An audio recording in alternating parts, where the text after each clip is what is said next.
Elshinta News and Talk. Pendengar, pelatih timnas Indonesia Patrick Kluivert mengungkapkan target dan harapannya menjelang laga krusial menghadapi Irak pada pertandingan terakhir Grup B putaran keempat kualifikasi Piala Dunia 2026 zona Asia yang akan digelar di Stadion King Abdullah Sport City pada Minggu 12 Oktober 2025 dini hari. Kemenangan menjadi harga mati bagi tim Garuda untuk mempertahankan peluang mereka menuju Piala Dunia 2026 setelah pada pertandingan pertama di grup ini, Indonesia menelan kekalahan tipis 2-3 dari Arab Saudi. Lalu seperti apa persiapan dan strategi yang sebaiknya diterapkan oleh Patrick Kluivert untuk menghadapi Irak dalam laga ini?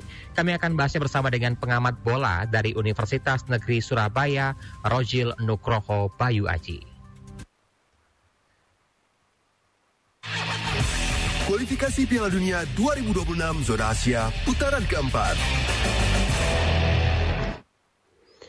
Saya yakin juga Anda, pendengar dan juga netizen Elshinta berharap Indonesia menang ya dan juga bisa menunjukkan potensi yang selama ini mungkin dianggap mampu. Nah, kami nantikan bagaimana komentar Anda di 0215869000. Bung Rojil, kalau kita lihat peluang timnas Indonesia untuk meraih kemenangan atas Irak di laga krusial ini, bagaimana Anda melihatnya? Ya, Bung Ari, pertandingan melawan Irak merupakan pertandingan penting untuk bisa lolos ke fase selanjutnya, baik itu apakah melalui putaran kelima maupun kalau kita beruntung begitu ya, Irak kalah dengan Indonesia dan Irak bisa menang dengan Arab Saudi, kesempatan lolos langsung juga masih terbuka. Oleh karena itu, pertandingan melawan Irak pada dini hari nanti harus dimenangkan oleh anak-anak Garuda. Artinya kita tahu bahwasanya kemenangan adalah harga mati. Tetapi kemenangan ini kan tidak bisa hanya didukung oleh support dari Indonesia saja. Tapi bagaimana Patrick Kluivert dan para pemain bisa mengatasi atau mengalahkan permainan dari Irak 90 menit begitu. Nah, kalau kita lihat dari evaluasi melawan Arab Saudi, ada kelemahan ketika Patrick Kluivert menerapkan 4 back.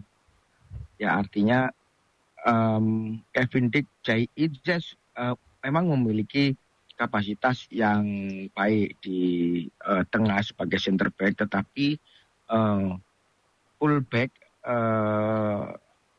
ada Sayuri, ya, Yakob Sayuri dan Dean James yang hanya bisa menyerang tetapi tidak bisa bertahan dengan baik karena memang sejatinya mereka bukan wingback tetapi mereka adalah winger.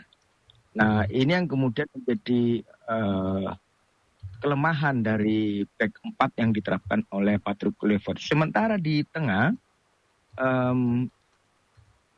ada lubang, ya, Joy Pelupesi dengan Mark Locke tidak bisa menjadi double pivot yang bisa menghadang serangan-serangan dari lini kedua Arab Saudi. Nah, kita tahu bahwasanya ada beberapa catatan. Beckham di depan tidak bisa membuat Arab, ya, pertahanan Arab, membongkar pertahanan Arab. Nah, oleh karena itu lawan Irak, saya rasa posisi 3 back ini sudah menjadi paten dari Indonesia. Beberapa waktu yang lalu juga kemungkinan menggunakan back 3 atau 4 itu menjadi opsi Patrick Kluivert sepenuhnya, dan Patrick Kluivert ternyata lebih suka menggunakan back 4. Oleh karena itu kesempatan untuk mengubah ini masih ada. Semua berharap bahwasanya 3 back akan lebih efektif daripada 4 back karena terbukti diserang dari sisi kanan dan kiri maupun tengah itu lemah. Seperti pertandingan Indonesia lawan Australia ketika Indonesia kalah 4-1. Nah, kemarin sebenarnya bisa kalah lebih dari 3 gol, tetapi permainan Martin Paes luar biasa. Nah, saya rasa Patrick Kluivert masih tetap menggunakan back 4. Back 4 ini tentunya harus didukung dengan komposisi pemain yang tepat. Kita tahu bahwasanya siapa yang dimainkan pada pertandingan persahabatan, kemudian siapa yang dimainkan saat pertandingan kualifikasi itu berbeda. Ini yang membuat semua orang bertanya-tanya kepada Patrick Kluivert, ini ada apa dengan pemilihan komposisi pemain. Nah, disinilah saya rasa Sandy Walsh harus dimainkan begitu ya. Apakah nanti Sandy Walsh atau Kevin Dix dikembalikan ke posisi wingback kanan atau fullback kanan, kemudian Jay Itzes dengan Rizky Ridho di tengah, kemudian di kiri ada Verdong atau Patinama. Patinama sudah memiliki pengalaman mencetak gol ke gawang Irak. Nah, ini juga menjadi salah satu opsi dibanding dengan Dan James maupun Yance begitu. Nah, kemudian di tengah Joey Pelupesi saya rasa bisa digabungkan dengan Tom Haye, kemudian bisa dipasangkan juga dengan Nathan. Nah, ini Nathan juga bermain baik pada pertandingan persahabatan, tetapi kenapa tidak masuk daftar susunan pemain? Termasuk juga ada Egy. Nah, saya rasa mereka harus diberikan kesempatan ya.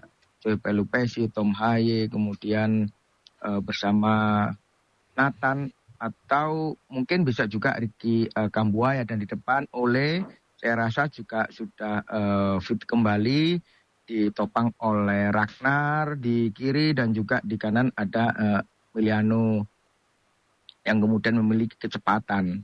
Nah, Emiliano Jonathan ini sangat luar biasa kecepatan dan bagaimana dribbling dia untuk bisa masuk ke tengah kotak penalti.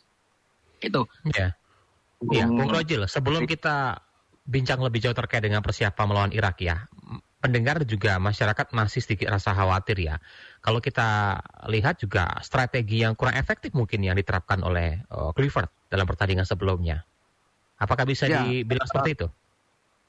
Ya, kalau kemarin menggunakan pola 4-2-3-1 atau 4-4-2, maka disinilah pemain akan lebih cenderung tidak memiliki banyak opsi begitu ya, tidak banyak pilihan posisi. Nah, mereka harus pemain yang fix begitu. Nggak bisa kemudian Yakob kemudian ditarik menjadi fullback begitu ya di kanan. Nah, ini tidak boleh. Jadi orang-orang yang memang benar-benar di posisinya ini yang harus dimainkan. Jangan kemudian orang atau pemain yang bukan pada posisi aslinya. Dan karena kalau kita lihat 4-2-3-1 atau 4-2 ini harus memiliki kedisiplinan dalam membackup dari lini ke lini. Artinya ada kedisiplinan yang harus dibangun, pemain harus mengikuti pergerakan-pergerakan pemain lawan untuk melakukan marking, melakukan pressing dengan ketat. Mereka boleh memainkan bola, tetapi pressing di belakang pemain lawan ini menjadi poin penting, sehingga di tengah bola bisa diambil dan melakukan serangan balik. Nah, ini seringkali dilakukan oleh tim-tim yang tidak begitu kuat menyerang atau tim-tim yang dengan tim yang sangat agresif menyerang. Dengan kualitas pemainnya, ya, pelatih yang nggak paham dengan kualitas pemain kita hingga salah dalam menentukan posisi, atau dugaan dari masyarakat yang coba-coba nih untuk menentukan memasukkan beberapa posisi dengan orang-orang yang sebelumnya tidak di posisi itu. Bagaimana?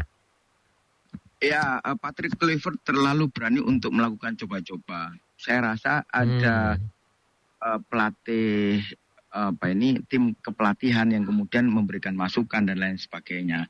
Oleh karena itu memang semua pilihan ada di pelatih kepala, yaitu Patrick Kluivert. Tetapi saya rasa Patrick Kluivert terlalu berani untuk memainkan pemain yang sebenarnya belum memiliki pengalaman atau tidak chemistry seperti ketika ini dari awal. Nah, chemistry dan juga komposisi itu tidak bisa dibangun secara instan, tetapi proses-proses yang sudah berjalan. Dan kalau kita lihat pemain-pemain bertahan dari Indonesia, Kevin Dix, kemudian Jay Itzes, atau pemain diaspora yang lainnya ketika bermain di klub mereka tidak terbiasa menggunakan high defensive line. Ini yang menjadi catatan penting bahwasanya boleh kita menyerang tetapi tidak boleh menggunakan high defensive line karena itu akan terjadi lubang di tengah dan seringkali Indonesia di babak kedua lawan Arab diserang balik hampir. Jadi ada 3 peluang yang kemudian pemain Arab one-on-one dengan Martin Paes, tetapi Martin Paes bisa mengamankan gawangnya. Ini sama persis seperti menghadapi oleh Australia. Nah, oleh karena itu, ini yang tidak boleh kemudian diabaikan saat melawan Irak. Kita tahu bahwasanya pelatih Irak juga baru, yaitu Graham Arnold, yang kemudian Irak di babak keempat ini dilatih oleh Graham Arnold, gitu ya. Nah, Arnold membawa bahan taktik juga, dia mengandalkan pola 4-4-2 ataupun 4-2-3-1. Nah, ini yang membedakan dengan saat melawan Arab ya, artinya dua tim ini menggunakan strategi yang hampir sama. Oleh karena itu, ini kesempatan ya, karena kita juga harus melihat lawan. Akan tetapi gelandang-gelandang kita harus memiliki kedisiplinan untuk melakukan pressing. Mereka kemudian harus mengikuti pemain-pemain Irak baik membawa bola maupun pergerakan tanpa bola. Karena pressing ketat, satu orang dikawal satu, kemudian ada yang lainnya saling menutup begitu ya. Satu orang zone marking, kemudian ketika dioper bola maka satu yang lainnya ikut membantu mengawal. Nah, ini yang seringkali ini yang dilakukan saat era STY berjalan dengan baik. Mereka bisa bertahan secara aktif. Bertahan secara aktif itu mereka bertahan, tetapi kemudian tidak hanya mengandalkan pertahanan, tetapi ketika mereka bisa mengambil bola, maka dia langsung kemudian melakukan serangan balik. Ya, Bang Rujul, kita juga akan simak bagaimana komentar dari masyarakat Indonesia yang juga ikut geram ya, atau mungkin juga penasaran gimana kita bisa kalah melawan Arab Saudi dan persiapan juga untuk melawan Irak. Ada Pak Wahyu di Tangerang Selatan. Silakan Pak Wahyu. Ya, selamat siang El Sinta. Selamat siang Pak Wahyu, silakan. Ya, sebenarnya gini, kita mereka ini para petinggi-petinggi di PSSI dan jajarannya itu sebenarnya, dan hal teknis gak usah diajarin lagi sebenarnya ya. Tapi mereka lihat di lapangan implementasinya, masa nggak bisa ngebaca sih satu formasi. Mereka yang kelasnya sudah Asia, apalagi di Timur Tengah, skill individu itu yang paling nomor satu, Pak. Skill individu ya, satu ya. Skill individu itu dribbling, cara dribbling, penguasaan bola, terus kemudian pergerakan tanpa bola, intelijensi, kemudian itu harus komplit mencari itu. Jangan sekedar oper. Kalau sekedar oper, saya pikir nggak bakal bisa kita menembus di persepsi persamaan kualitas di tingkat Asia gitu loh. Kita bisa lihat deh, kalau saya masyarakat yang pecinta bola, bisa ngebaca, kita lihat di implementasinya, bahwa skill individu, duel satu lawan satu itu kita nggak bisa dribbling aja masih ngawur kok, passingnya juga masih ngawur kok, kemudian cara pergerakan tangan bola juga nggak bisa kok, posisi formasi juga nggak bisa kok. Masa harus diajarin sama saya sih tim teknis direktur teknisnya olahraga kita di bola ini loh. Kita harus melihat gitu loh bahwa kejelian ini jangan kita asal ambil. Kita boleh naturalisasi, walaupun saya dulu nggak setuju, tapi sekarang setuju. Tapi jangan asal ambil, harus lihat kualitas gitu. Skill individu yang masih ditajamkan, belakang atau depan gitu loh. Kalau tengah bisa prepare dia, nggak terlalu ini. Belakang atau depan gitu loh. Striker itu yang paling penting.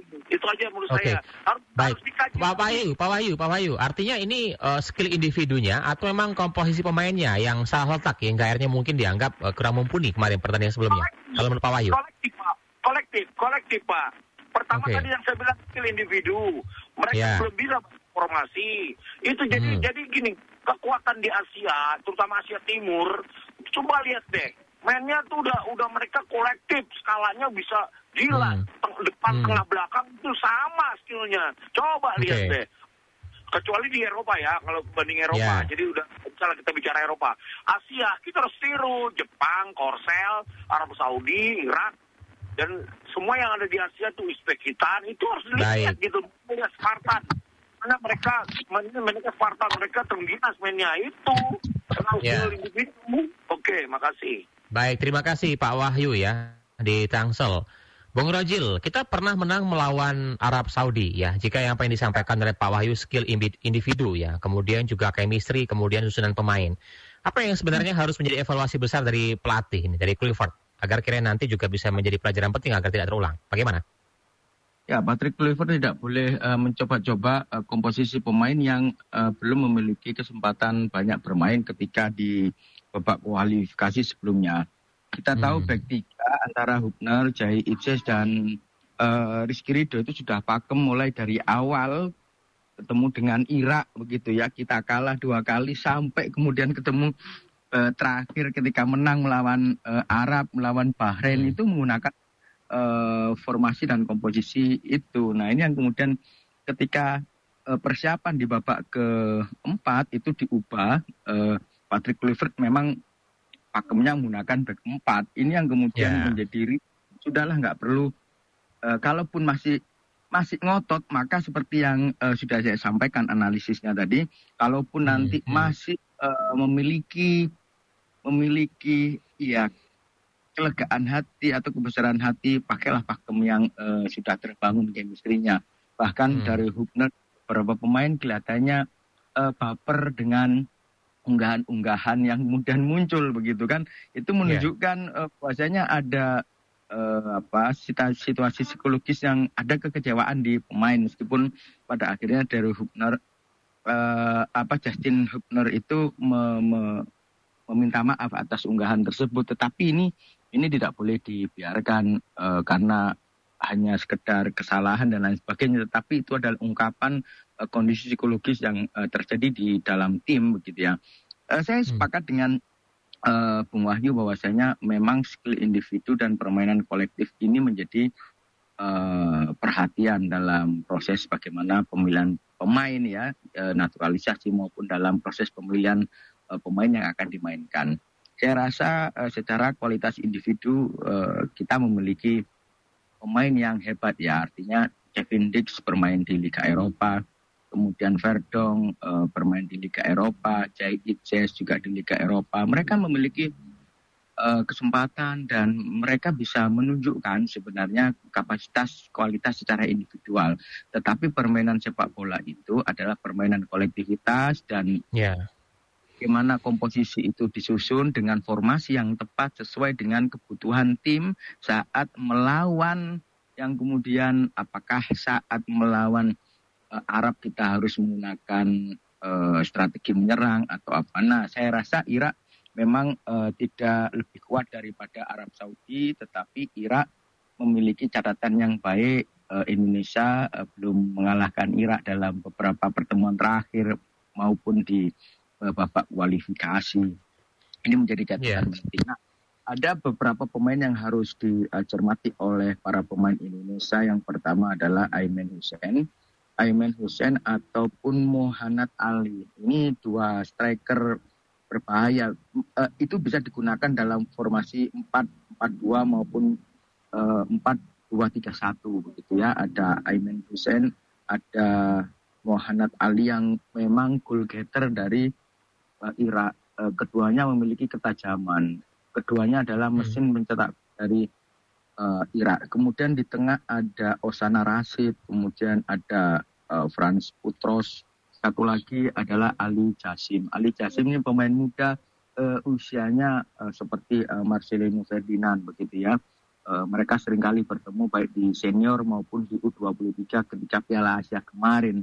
Nah, akan tetapi Ali Jasim ini hampir sama dengan Marcelino. Sayangnya Marcelino tidak mendapatkan kesempatan untuk dipanggil kembali.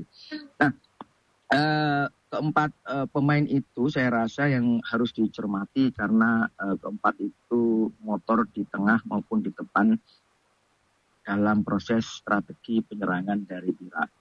Mereka harus dimatikan, mereka harus di pressing dengan kuat. sehingga nanti mereka bisa tidak bisa mengekspor lini tengah dari pemain Indonesia. Oke. Itu Bung yang kemudian jadi catatan untuk siapa yang harus diawasi. Ya, Bung Roger, kalau kita lihat pertandingan yang akan dihadapi nanti, apakah juga Clifford akan mengubah komposisi pemainnya, mengevaluasi dari yang sebelumnya sudah dipraktekkan melawan Arab Saudi, mengingat juga lawan kita Irak dan kita harus menang gitu ya. Apakah juga akan mungkin terjadi? Kemudian kira-kira pemain mana yang tentunya menjadi andalan nantinya untuk bisa melawan Irak, melihat dari kelebihan yang dimiliki oleh Irak sendiri, Bung Roger? Ya, Irak memiliki kecepatan di sayap-sayap mereka, artinya dengan formasi 4-4-2 atau 4-2-3-1, maka ketika Indonesia menggunakan pola komposisi pemain dan formasi sama, maka Verdong semoga kondisinya fit dan bisa bergabung. Di sisi kiri, Verdong adalah pemain yang memiliki konsistensi dari awal membela timnas sampai sekarang. Nilainya selalu bagus dan dia tidak memiliki, ya paling minim melakukan kesalahan. Kemudian di kanan ada Sandy Walsh ataupun Kevin Dick ya. Jadi Kevin Dick dikembalikan lagi berada di flank atau fullback 4 sejajar itu. Dan di tengah saya rasa Ridho dengan Jai Ijes ini komposisi yang pas begitu ya. Jai Ijes dengan aktif gestur yang kemudian dia sebagai pemimpin, sementara Rizky Ridho permainannya stylish. Jadi kedua komposisi yang pas begitu ya. Atau kalau ingin lebih garang, maka ya Jai Ijes dengan Hubner yang memang Hubner tipe anjing begitu ya, menyala kemana-mana, sementara si Ridho adalah tipe kucing begitu ya, diam-diam tetapi dengan pasti dia mengambil bola lawan. Nah, ada dua kategori itu ya. Jadi kalau mau agresif menggunakan Hubner. Nah, di tengah saya rasa Pelupesi dan Tom Haye atau Pelupesi dengan Nathan begitu ya. Mereka bisa diberikan satu sebagai gelandang bertahan, satunya sebagai pengangkut air untuk di depannya apakah Ricky Kambuaya maupun Tom Haye yang bisa mengatur serangan-serangan dari tim Indonesia, baik dialirkan ke kanan, ke kiri maupun ke depan, ke Ole Romne maupun ke sayap-sayap seperti Meliano maupun Ratnar Oratmangun ataupun Reinders ketika nanti dimainkan di sisi kiri. Baik. Itu kita menjadi catatan. Ya, kita ke pendengar kembali ya, Bung Roger. Ada Pak Roni di Ciputat nih. Mungkin silahkan apa yang menjadi komentar. Silakan Pak Roni. Selamat siang Mas Ari Kristo. Selamat siang Pak Roni, silakan. Pak Rokil Nugroho Bayaji, selamat siang. Ya, silakan. Ya. Ini pertandingan yang sangat menarik ya Pak Rokil ya. 90 menit menuju Piala Dunia gitu. Setidaknya sih kita harus menangin, nggak ada jalan lain itu selain menang gitu loh Mas Ari. Misalkan kayak Rizky Ridho itu ya harus dipasang.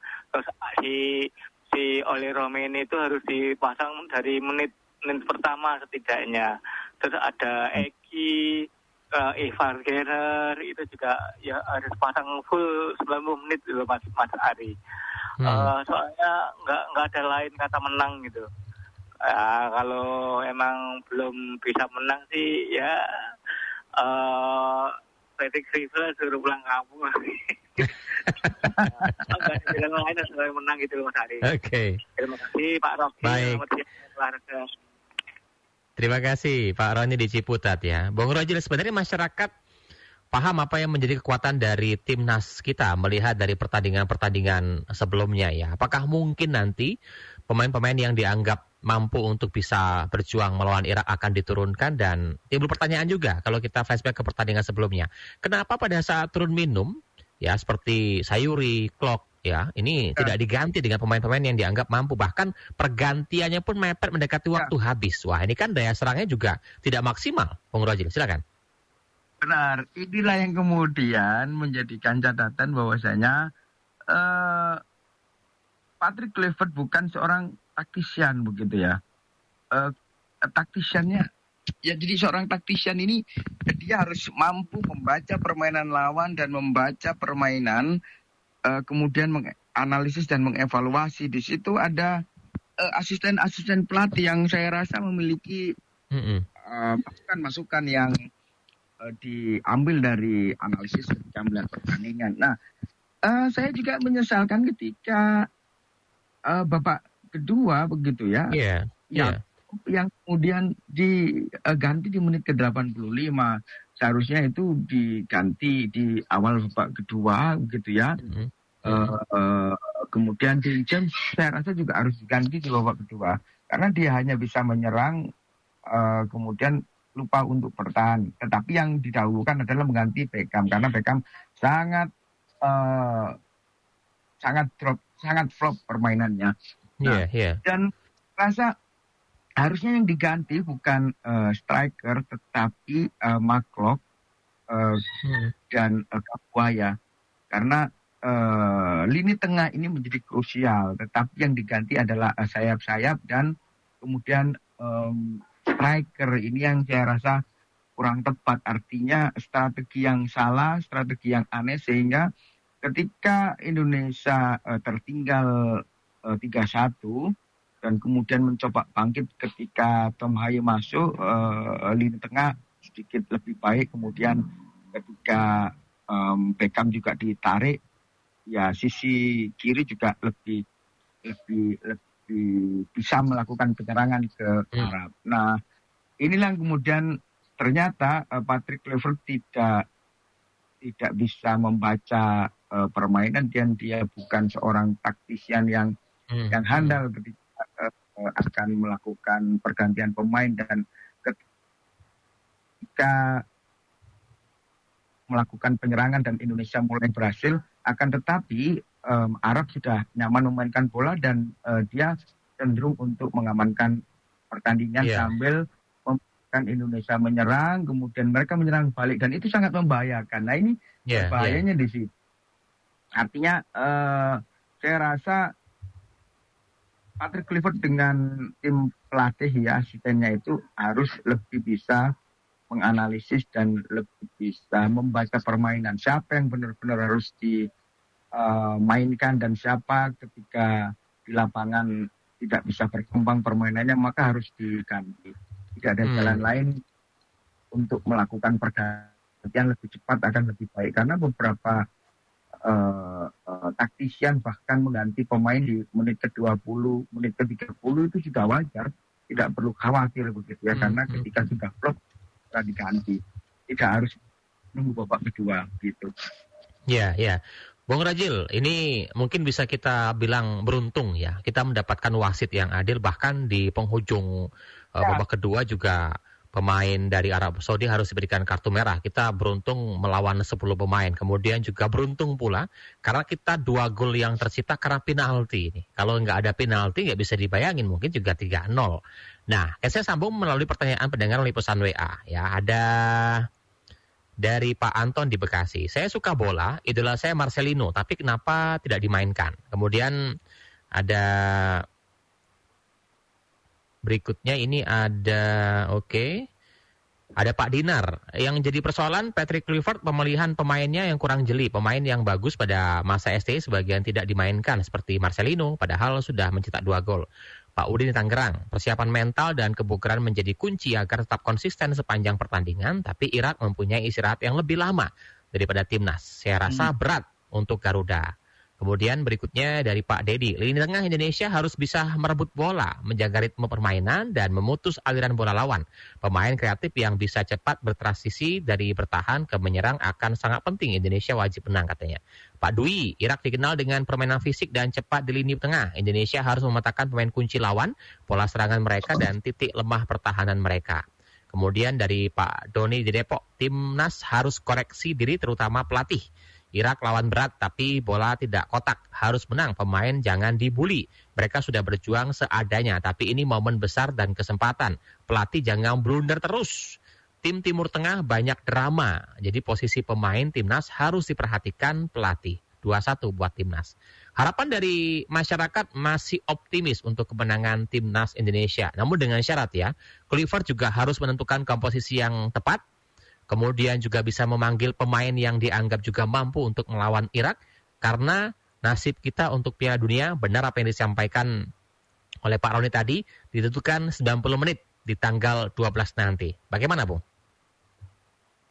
Ya, kalau kita lihat memang yang menarik dari komentar adalah transisi permainan ya.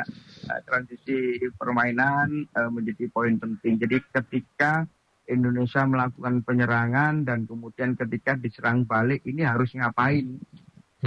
Pergerakan seperti apa?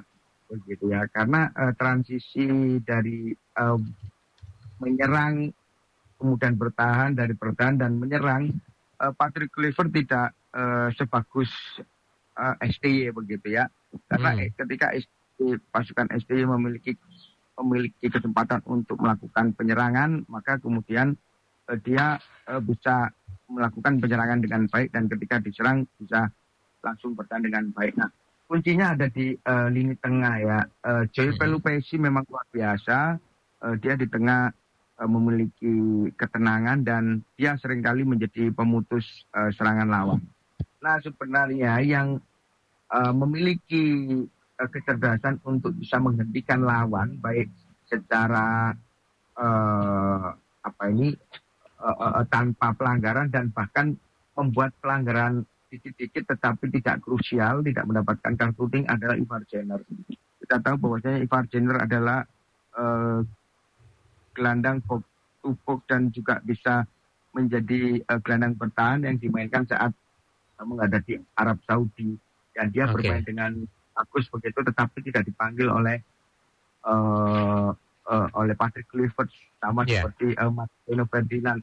Ini semua pasti akan menyayangkan itu, gitu ya, karena di pertandingan persahabatan Marcelino kelihatannya ya bermain tidak bagus, tetapi dia mencoba-coba ya, anak muda Ivar Jenner pun itu artinya biarkan mereka berkreasi begitu, karena mereka memiliki pengalaman yang kemudian sudah terbangun begitu ya.